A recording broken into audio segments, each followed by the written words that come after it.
ಹಾಗೂ ಸಂವಿಧಾನದ ಮೂಲಭೂತ ಕರ್ತವ್ಯದ ಆಶಯದಂತೆ ಗೌಪ್ಯತೆ ಮತ್ತು ಅಂಧಕಾರವನ್ನು ನಿರ್ಮೂಲನೆ ಮಾಡಿ ಜೀವ ಜಗತ್ತಿಗೆ ಪೂರಕವಾದ ಬದುಕನ್ನು ರೂಪಿಸಿಕೊಳ್ಳುತ್ತೇನೆ ಎಂದು ಈ ಮೂಲಕ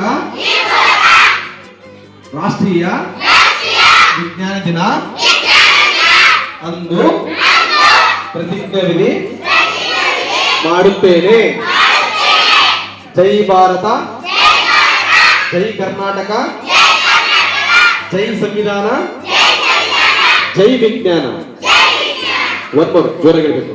ಜೈ ಭಾರತ, ಜೈ ಕರ್ನಾಟಕ, ಜೈ ಸಂವಿಧಾನ, ಜೈ ವಿಜ್ಞಾನ, ಜೈ ವಿಜ್ಞಾನ. Very good. ಕಲ್ಲು ಕೂತ್ಕೊಳ್ಳಿ.